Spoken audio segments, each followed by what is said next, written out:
This is how you're going to add text over an image in Elementor in different ways. So for this tutorial, I'm going to show you two different ways in order for you to do this. So one of the easiest way in which you can do this is by clicking on a section that you want to add an image to. So for example, I'm going to select this big of a section right here. And then as you can see, I already have my texts written over here. So what we're going to do is I'm just going to make sure that I have this section selected, not any of the text. Make sure that the section is selected. So in order for you to do that, just click on this right here, and then once you don't see any of this text selected, then you can just head over to this left side panel where you can see this background section. Under the style tab, you're just going to click on choose image, and then from here we're going to select an image.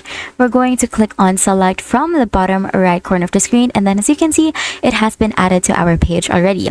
Now another thing that we can do is by dragging over another element, which is the container, under the layout section. We're going to drag it over here, and then we're just going to add, or we're going to select this container, and then we're going to click on style.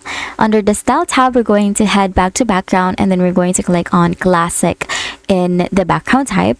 And then for this one, we're going to choose an image, going to select this one, and then click on select once again. And then in order for us to resize this, or if you want to have a bigger picture, you can just change the image resolution to whatever you want. You can do full, large, medium large, or whatever applies to your page best. And then you can also just change the display size, maybe to cover, depending on how you want it to look like.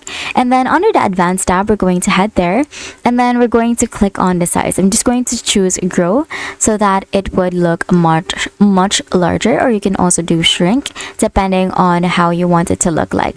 Now we're going to add a text right here in the middle of it. We're going to drag over a heading wherever you want to put it, and then we're just going to type in the heading right here. And then you can also change the styles depending on how you want it to look like. You can choose the alignment to center, you can do start and justified, and then that's it. That is how you're going to add a text over an image in Elementor in different ways. If this video helped you, please don't forget to like the video and subscribe to the channel for more videos like this.